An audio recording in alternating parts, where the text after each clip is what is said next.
Hello, my name is Michael Grandi. I'm a professor at Providence College and teaching managerial accounting. Today's discussion is going to be a PowerPoint presentation from chapter 17 of the Kimmel book, 7th edition, and we're going to be talking about activity-based costing. Now, there's a lot of material in this chapter, but we're only going to cover a portion of it. Roughly only about 20 slides in the slide deck, so it's not a very long presentation. So we go through one really good example, and then we'll have some practice problems that will also reinforce the problems associated with activity-based costing. So let me share my screen. We'll start the PowerPoint presentation.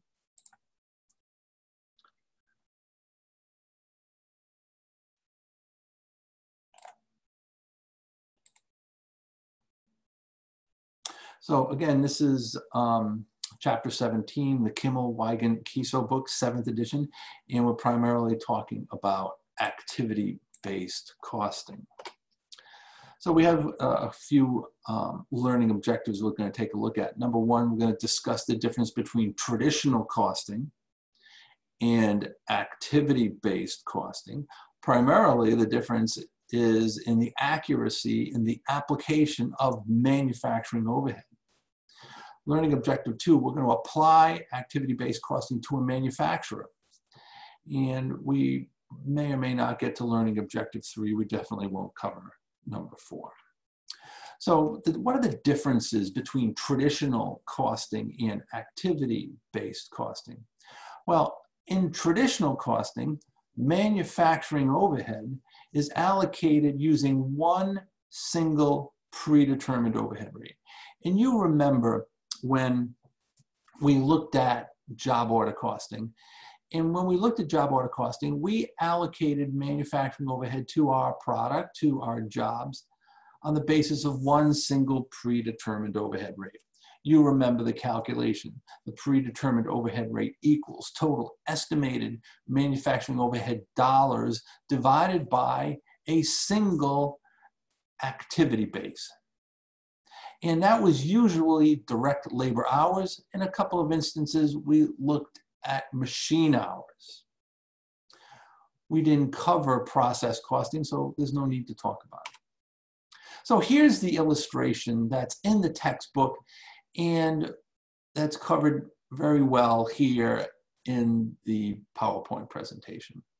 So this is Atlas Company, and they produce 2 abdominal fitness products, the ab bench and the ab coaster. Direct materials cost per unit is $40 for the bench, $30 for coaster. Direct labor cost is $12 per unit for each product. And both products require 1 direct labor hour per unit. Our allocated overhead cost of $30 per unit. So what you see here is the cost per unit for the bench versus the coaster. And you've got the 3 components of product cost: materials, labor, and overhead. Please note in this chapter, the allocation of direct materials and direct labor is not in question. The primary focus of this chapter is the allocation of manufacturing overhead. The need for a new approach. Tremendous change in manufacturing and service industries. A lot is going on. There's a lot more work there, but more importantly, they're collecting a lot more data. At one time, the only piece of information that a company kept track of was the direct labor hours in the factory, the number of hours people worked, because they had to pay them based on that number. But we're now collecting a lot of data in these plants, and the goal essentially is to become more precise. There's a decrease in direct labor usage. There's more of a movement towards automation, where machines and computers are making our product. And there's a significant increase in total overhead costs. So it's inappropriate to use a plant-wide, a single predetermined overhead rate, when a lack of correlation exists. Complex manufacturing processes may require multiple allocation bases, hence activity-based costing. It's an approach for allocating manufacturing overhead costs. There's an allocate overhead to multiple activity cost pools and assign the activity cost pools to products or services by a means of cost drivers. So big focus of this chapter is going to be on cost pools.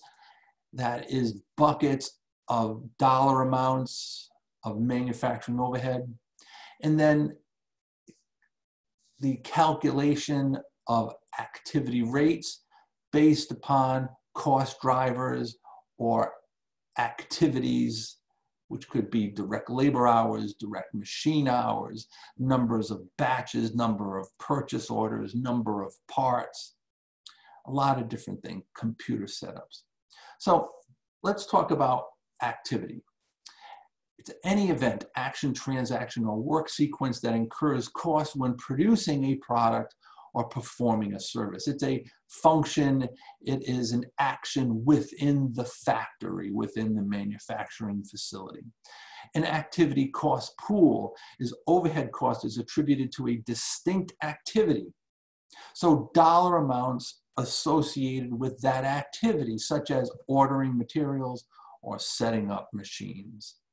And a cost driver is any factor or activity that has a direct cause and effect relationship with the resources being consumed within the factory. Activity-based costing, we've got 4 steps. Number 1, you want to identify and classify the activities involved in the manufacture of specific products and assign overhead to cost pools, dollar amounts. Secondly, we want to identify the cost driver or activity that has a strong correlation to costs accumulated in each cost pool. Thirdly, we want to calculate an activity-based overhead rate for each pool, which is going to be dollars divided by activity. And number 4, we want to allocate overhead costs to products using the overhead rates determined for each cost pool. Activity-based costing is a 2-stage process. Activity-based costing allocates overhead in a 2-stage process. The stage 1, overhead costs are assigned to activity cost pools. In stage 2, allocates overhead assigned to the activity cost pool to products using cost drivers. The more complex a product's manufacturing operation, the more activities and cost drivers are likely to be present. So here is our 3-step process. Number 1, identify activity cost pools and allocate cost to those pools. Number 2, identify the cost driver and estimate total usage. And third, compute the activity-based overhead rate. So let's look at a couple of the activities. So they have these 4 functions for activities in the manufacturing plant. The first one is purchasing. And when we talk about purchasing, this is the function, the activity of buying raw materials. So a process that can be associated, an activity that can be associated is the number of purchase orders. So in that very first step under purchasing dollars, they're going to allocate all the costs associated with purchasing. They may have 2 or 3 employees that their function is to buy raw materials. We're going to look at their salaries and benefits. There may be some computers and some telephones and some dollar amounts associated with those computers, telephone technology that are associated directly with purchasing. We're going to add that to the salaries and maintenance. And there may be some rent allocation, some portion of the building that we allocate the cost to that function. So we're going to come up with a dollar amount, a cost pool associated with purchasing. And then the appropriate cost driver is the number of purchase orders. Those are the number of orders they make to acquire their raw materials. So we're going to take the total cost of that purchasing department, and we're going to divide it by the number of purchase orders. So we're going to have a cost per purchase order that we're going to use to allocate overhead. And we're going to do the same thing with storing of raw materials, and the machining, as well as supervising. And you can see there is a dollar cost pool in the greenish there. The middle level is the activity or the cost driver. And then number three is the cost per purchase order, or the activity rate. So activities and related cost drivers continued. And what we're saying here is the fourth step is to allocate the manufacturing overhead between the two products based upon the relative activity of each one. So here's some quick questions. Indicate whether the following statements are true or false. A traditional costing system, traditional versus activity-based. A traditional costing system allocates overhead by means of multiple activity rates. That's false. In a traditional costing system, there is one single predetermined overhead rate. Only in activity-based costing are there a number of activity overhead rates. Number two, direct material and direct labor costs are easier to trace to products and overhead, and that is true.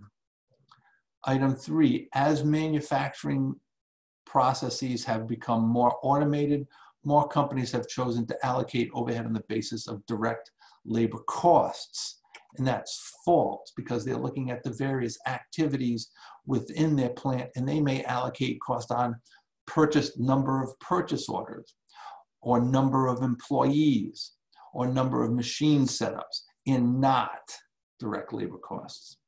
And number four question is, in activity-based costing, an activity is any event, action, transaction, or work sequence that incurs cost when producing a product. And the answer to that question is true. So here's our second learning objective. We're going to apply activity-based costing to a manufacturer. So we're going to see an actual problem here. It involves the four steps that we just talked about: identify and classify activities involved in the manufacture of specific products, and assign overhead to cost pools. So they're going to take the total overhead, and they're going to break it down, the total overhead dollars, and break it down into various cost pools. Secondly, we're going to identify a cost driver that has a strong correlation to the costs accumulated in each cost pool. Number three, we're going to compute the activity-based overhead rate for each cost pool, an activity rate. And then number four, we're going to allocate overhead cost to products using the overhead rates determined for each cost pool. So here's our example, the Atlas company. And we still have the same total estimated manufacturing overhead of $900,000. But in this example, they've identified 1, 2, 3, 4, 5. They've identified 5 activity cost pools. And you can see all they did is broke down the $900,000 into these 5 activity cost pools: manufacturing, setups, purchase orders. So that's step one. Calculate cost pools. Number two, we want to identify a cost driver that closely is associated with that cost pool. A cost driver must accurately measure the actual consumption of the activity by various products. Cost drivers that Atlas Company identifies in their total expected use per activity pool. So there's that manufacturing cost pool, and their activity-based, their cost driver is going to be machine hours, and they estimate total machine hours for both products to be 50,000 machine hours.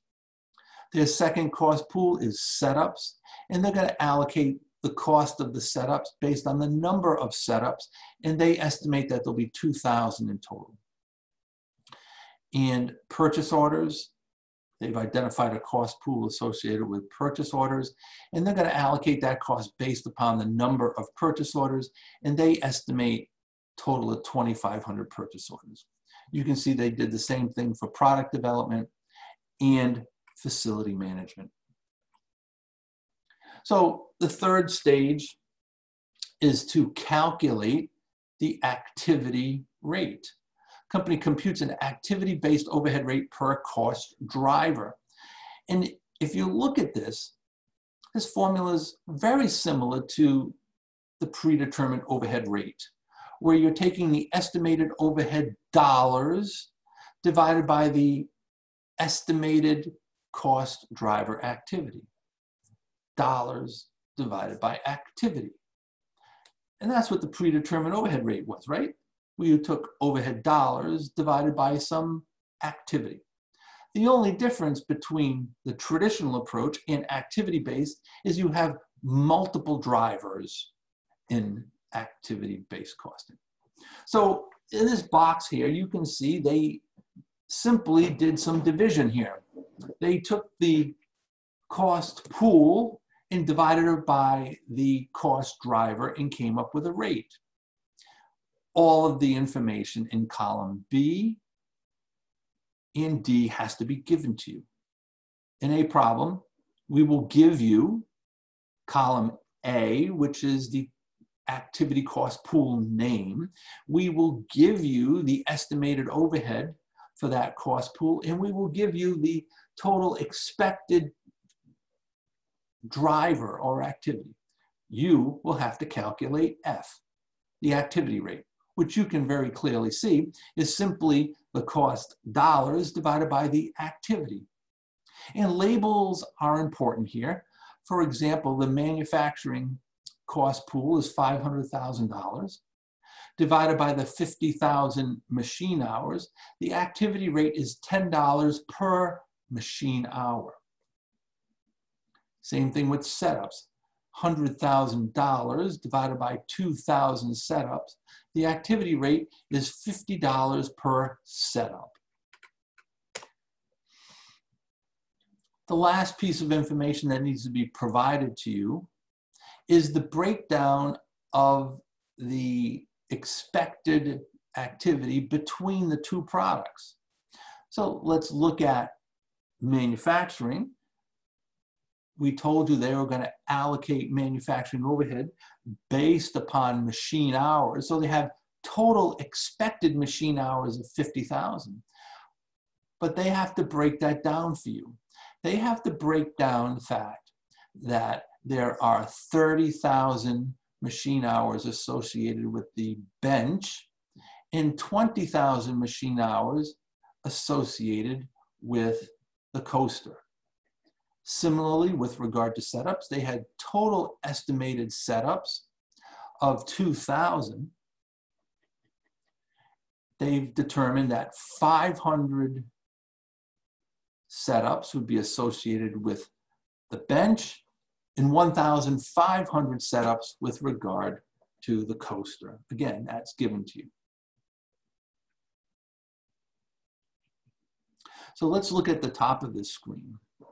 In allocating overhead costs, it is necessary to know the expected use of cost drivers for each product, and you see that below.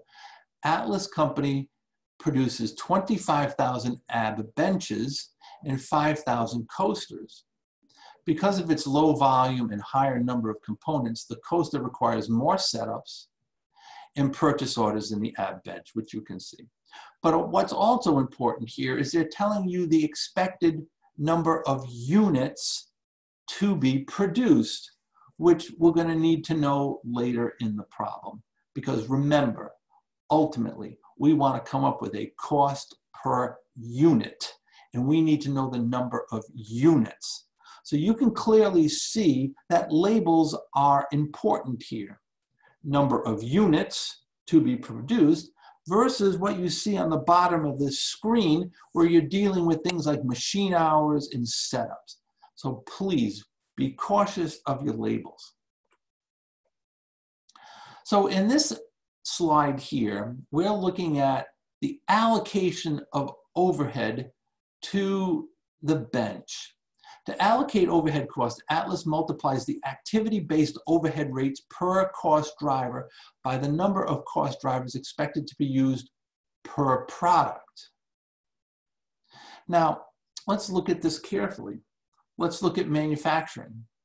They expect to have 30,000 machine hours for the bench, and the activity rate, which was calculated previously, is $10 per machine hour. They're allocating 300,000 of the 500,000 on this cost pool to the bench. Let's look back. Remember, manufacturing for bench had 30,000 hours. See the breakdown? Although there's a total of 50,000 machine hours expected in the plant, 30,000 goes to bench, 20,000 goes to coaster. When we do this slide, we're only looking at the activity that's expected for the bench. Again, the setups. They expect to have 500 setups for the bench. Where does that number come from? It comes from this slide here. The expected use for the bench on setups, 500. And as a reminder, this is where the activity rates come from, right? Number of setups, you got $50 per setup. There's the $50. So they do that for all 5 cost pools. They assign overhead to the bench, and then they total it up. So they have total cost allocated to the bench. This is just manufacturing overhead. And again, we want to have cost per unit. So although they got $460,000 allocated to the bench, we need cost per unit. The number of units expected were 25,000. $460,000 of allocated manufacturing overhead divided by the 25,000 expected units is $18.40. So again, where did the 25,000 units come from? It comes from this slide here at the very top. It says Atlas Company produces 25,000 benches and 5,000 coasters. There's the 25,000. Let's look at the coaster. To allocate overhead cost, Atlas multiplies the activity-based overhead rates per cost driver by the number of cost drivers expected to be used per product. So we're doing the exact same thing here, but for coaster. So they've kind of put in that slide for the cost allocated to the bench, but what you're concerned is the last 3 columns where they do the math for the coaster. Let's look at manufacturing. 20,000 machine hours times $10 per machine hour, 200,000. Where do the 20,000 machine hours come from? Comes from that slide right there, right? Where they have estimated the number of machine hours for the coaster to be 20,000 and the number of setups to be 1,500. So you can look at the number of setups. They expect 1,500 setups for the coaster at $50 per setup, $75,000. So they do exactly the same thing. They've allocated the overhead based upon the expected cost driver for each product. And for the coaster, they came up with $440,000 of overhead, and they divided by what? The expected number of units of 5,000. So again, where does that number come from? It comes from this slide here, where they expect to produce 5,000 coasters. So you can see cost per unit, manufacturing overhead cost per unit is $88. Now this slide here is very important. Because what this slide does here, it compares traditional costing with activity-based costing. You can see for the bench, they have their product cost, direct materials, direct labor, and overhead. The direct materials and direct labor are not in question. It's only the difference in overhead. So look at the overhead that was assigned to the bench on a traditional based method. They assigned $30 per unit. But on activity-based costing, which is assumed to be a more precise and a more accurate allocation of overhead, it drops to $18.40, a decrease of $11.60. So the cost per unit for the bench is actually lower than they thought because of how manufacturing overhead is allocated. Let's take a look at Coaster.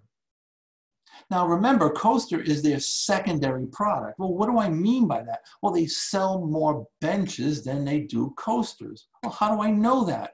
Let's go back to this slide here. Atlas Company produces 25,000 benches and 5,000 coasters. So bench is their high volume product. They sell the most of it. Coaster is their lower volume product. They sell less of it. But look at the cost of the coaster. They thought it cost $72. It actually cost $130 per unit to make, substantially higher. So likely consequence of differences in assigning overhead. Overpricing the bench and possibly losing market share to competitors. What do we mean by that? Remember what we talked about. A company establishes the sales price of its product starting with what? Starting with its cost. So if they have a higher cost than they think they have, they will also have a higher selling price than they should have. And they may very likely have a higher selling price than their competition. And we've already talked about this, that if a company's selling price is not competitive, then they will not have as many sales. They'll lose sales to the competition that's selling exactly the same product at a lesser price. So that is really as far as I want to go in this chapter. We will follow up this PowerPoint presentation with some other practice problems to help illustrate it further. So thank you.